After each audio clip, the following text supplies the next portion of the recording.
Вітаю вас, друзі! Після чергової російської атаки на наші об'єкти електроенергетики вигрібати довелося знову Білгороду, йому не звикати.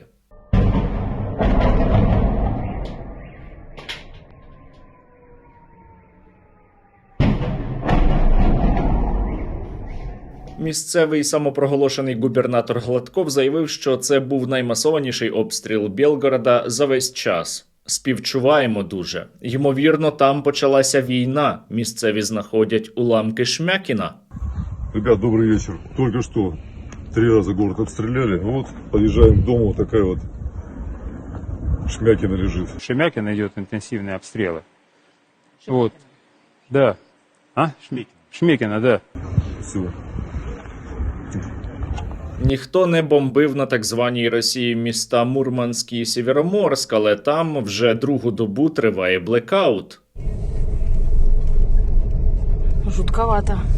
По Ивченко едешь, темень, на Свердлова то же самое. Жутковато, але нічого дивного у цьому немає. Це типова характеристика для міста Мурманськ. Є іще одна річ, від якої росіянам жутковато, і це різке зростання цін. Там цілий флешмоб почався. Мне так страшно за то, что у нас сейчас происходит в стране, а именно момент бедности. Мы всем даем пример, как не надо жить и как не надо выживать. Жалуемся на рост цен. У нас все хуже, хуже и хуже, все дорожает. Ситуация непростая, мы смотрим в будущее, честно говоря, без оптимизма. Для того, щоб у росіян не було взагалі ніякого оптимізму, вони повинні дохнути у більших кількостях. Для того, щоб росіяни дохли активніше, треба більше дронів для наших військових. І ми маємо багато незакритих запитів, тож я закликаю вас долучатися і донатити на Русоріз.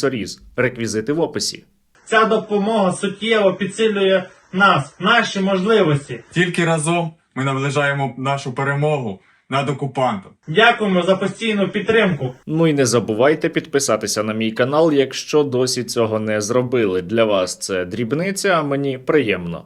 Давайте поговоримо про мальовниче місто Мурманськ. Подивіться, яке воно красиве. Хочу показать, в каких условиях мы живем благодаря нашей замечательной управляющей компании. Вода льется, кипяток.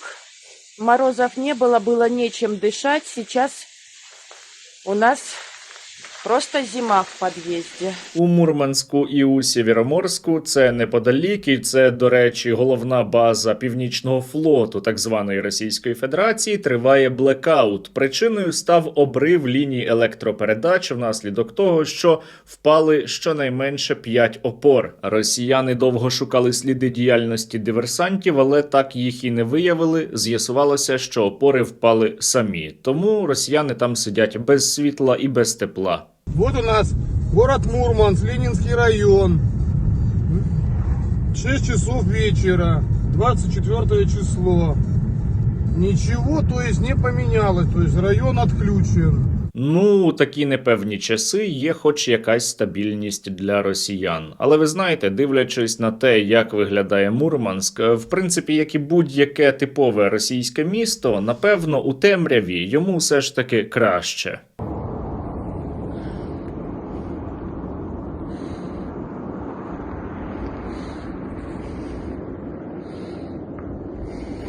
Росіяни навіть почали облаштовувати у Мурманську та Сєвєроморську такі собі пункти незламності, куди вони приходять погрітися або підзарядити гаджети. Щоправда, так щастить далеко не усім. Є нюанси. Очень хочу кипяточка взять, потому что у нас, к сожалению, электроплиты.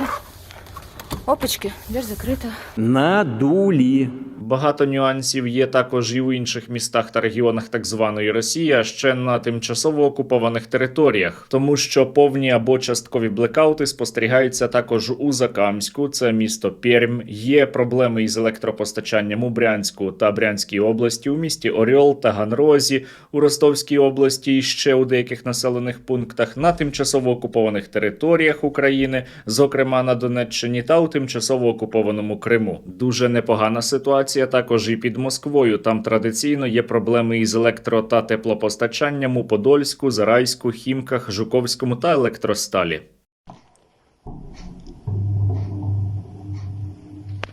Сейчас без света будем. Взрывы идут.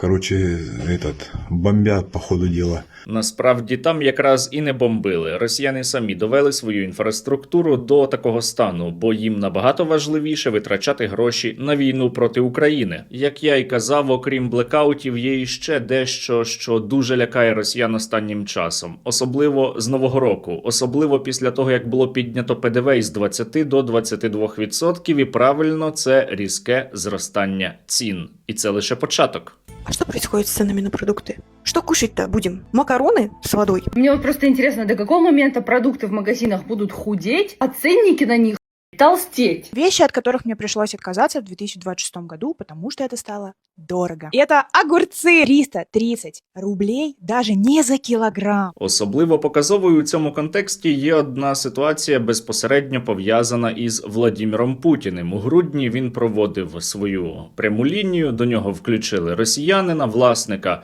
пекарні Машенька, і той поскаржився на різке зростання податків, і це ставить під сумнів взагалі існування его бизнесу.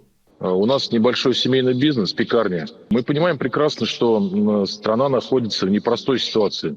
Мы понимаем, что повышение налогов – это необходимость. Власник пекарні у шапочці СССР розуміє, що ситуація непроста. А чому ж вона така непроста? Що спричинило цю ситуацію? Втім, Владимир Путін пообіцяв розібратися та допомогти особисто. А я со своей стороны поработаю с правительством в направлении поддержки и вашего предприятия, и таких предприятий, как ваше. І він своє слово стримав. Він справді підтримав оцю пекарню та поїв безкоштовно пиріжечків. Денис Владимирович, спасибо большое за подарки. Щоправда, пекарні це чомусь не допомогло. Клієнтів більше не стало, податки не знизили. Російський уряд нічим не допоміг цьому підприємству, тож його власник вирішив, що пора закриватися. Росіяни тільки зараз своїми кишенями масово починають відчувати наслідки російсько-української війни. Вони запитують, що вони проспали, що таке сталося, що ж призвело до зростання цін, але їм навіть пропагандисти вже відкрито пояснюють, усі росіяни повинні платити за війну, навіть якщо вони не беруть у ній участь. Война – дело дорогое, война не бесплатная. Потому что мы все платим за эту войну, за специальную военную операцию. Зате будь-яка нова криза на так званій Росії породжує креатив. Креативні терміни, зокрема. Російські підприємці вигадали нове словосполучення – тактичні злидні. Компании в России применяют тактическую нищету, щоб платити менше. Я передивився декілька опитувань росіян щодо економічної ситуації, щодо різкого зростання цін. Абсолютна більшість чомусь не задоволена, але усе ще не розуміє, що ж стало причиною погіршення їхнього економічного становища, але один адекватний росіянин усе ж таки трапився і запропонував скинути атомну бомбу на Кремль. И я постоянно вспоминаю Андрея Дмитриевича Сахарова, с которым я был, к счастью, знаком. Я его вспоминаю, его слова. Чтобы спасти человечество, надо было атомную бомбу бросить на Кремль. І з цим дуже складно не погодитися. Загалом же, з огляду на те, що так звана Російська Федерація і Владимир Путін, зокрема, не збираються зупиняти або призупиняти російсько-українську війну, 2026 рік для так званої Росії буде надзвичайно тяжким. Але є і хороші новини. Учора у випуску я показував, що росіяни не могли завантажити чорні пакети у автівку, тому що вони не вміщалися. Так от, позитив у тому, що все ж таки чорні пакети доїхали. Вот получили мешки, все 400 штук.